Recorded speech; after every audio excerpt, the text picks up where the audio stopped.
Problem sir ఇది, దయచేసి వినండి. ఒక్క నిమిషం మాట్లాడతారు.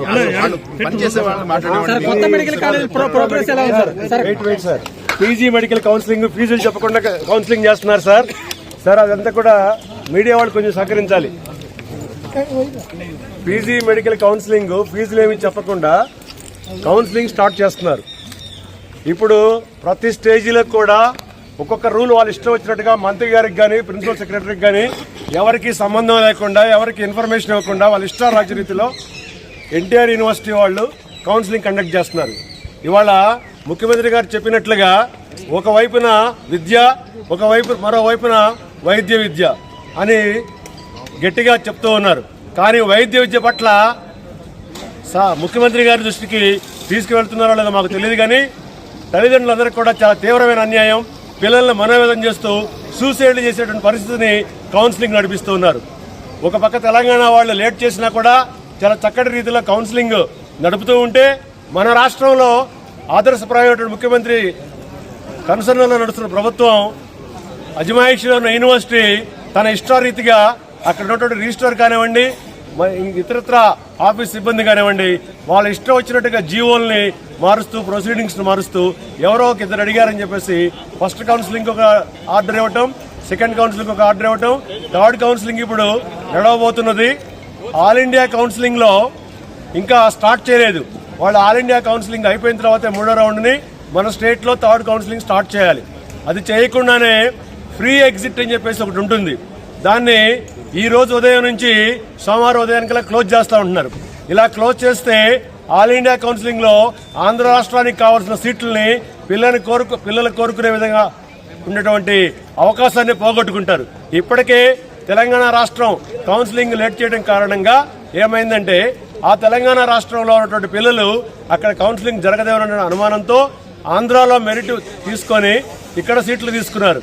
అట్లాగే మన పిల్లలు కూడా స్టేట్ లో ఉన్న వాళ్ళు ఇక్కడ తెలంగాణలో అలాట్ అయ్యేటువంటి అవకాశం ఉన్న వాళ్ళు ఇక్కడ తీసుకున్నారు. దానివల్ల ఆంధ్ర రాష్ట్రం ఇవాళ కొత్తగా ఏర్పడే రాష్ట్రంలో చాలా సమస్యలు ఉన్నాయి. ఈ సమస్యలు కాకుండా ఎన్టీఆర్ యూనివర్సిటీ యాజమాన్యం పూర్తిగా నిర్లక్ష్య వైఖరితో పేరెంట్స్ వెళ్లి విన్నవించుకుంటున్నా కూడా ఇష్టారీతిలో కౌన్సిలింగ్ యొక్క ప్రాసెస్ నడిపిస్తా ఉన్నారు. దీనికి తీవ్రమైనటువంటి పరిస్థితి, అన్యాయం జరుగుతూ ఉంది. ఈ పిల్లలకు పీజీ చేసే అవకాశం ఉన్న వాళ్ళకి సీట్లన్నీ కూడా మిగిలిపోయి, ఇది మేనేజ్మెంట్ ని సపోర్ట్ చేయడం కోసం దేనికోసం అర్థం కావని పరిస్థితి ఉంది. ఫీజు 10 లక్షలుగా ఉంది. అంతకుముందున్న ఫీజును తగ్గించారు. 10 లక్షలు అని చెప్పేసి అందరూ కూడా సిద్ధమై ఉన్నారు. కర్ణాటక ఇతర రాష్ట్రాలకు వెళ్లకుండా ఆంధ్ర రాష్ట్రంలో ఫీజు తక్కువ అని చెప్పేసి ఇక్కడే ఉన్నారు అందరూ కూడా. ఫస్ట్ కౌన్సిలింగ్ అయిపోయిన తర్వాత కోర్టు జడ్జిమెంట్ ద్వారా 56 జీవోని కొట్టివేసే పరిస్థితి ఉంది. దానికి ఎవరు కూడా ప్రతిస్పందించట్లేదు. ఇలా అగమ్యగోచరంగా కౌన్సిలింగ్ నడుస్తూ ఉంటే తల్లిదండ్రులు అలాగే పిల్లల యొక్క పరిస్థితి ఏంటి? ఈ పీజీ కౌన్సిలింగ్ యొక్క వ్యవహారాన్ని ముఖ్యమంత్రి గారు తమ దయాద్ర హృదయంతో పరిశీలించి ఇమీడియట్ గా ఎన్టీఆర్ యూనివర్సిటీ వారికి సరైనటువంటి మార్గదర్శకాలు ఇవ్వాల్సిందిగా కోరుకుంటూ ప్రార్థిస్తున్నాను. నా పేరు రఘుబాబు అండి. మా పాప కూడా పీజీ ఆస్పిరెంట్. ఈమె థర్డ్ కౌన్సిలింగ్ లోకి వెళ్ళాలి. ఈమెకు సీక్యూలో అలాట్ అయింది సీటు. సీక్యూలో అలాట్ అయిన వాడు ఓన్లీ సీక్యూల్ అప్గ్రేడేషన్కి వెళ్ళాలట, మేనేజ్మెంట్కి వెళ్ళడానికి లేదట. వాడికి బ్రాంచ్ ఇష్టమే, ఆయన బ్రాంచ్ కోసం వెళ్ళొచ్చు. కానీ అదే ఎంక్యూలో అలాట్ అయిన వాడు సీక్యూకి వెళ్ళొచ్చట, ఎంక్యూకి వెళ్ళొచ్చట. ఇతనికున్న న్యాయం వాళ్ళకి కూడా ఉండాలి కదా. లేదంటే బ్లాక్ చేయాలంటారు. బ్లాక్ చేయాలంటే సెకండ్ కౌన్సిలింగ్ బ్లాక్ చేస్తే చాలా మంది మెరిట్ స్టూడెంట్స్ ఏం చేశారంటే, వాళ్ళకున్న అవకాశాన్ని జీవోలో ఉన్న లోపాలను ఆధారం చేసుకుని ఒక్కొక్కరు 4 సీట్లు ఆపుకున్నారు.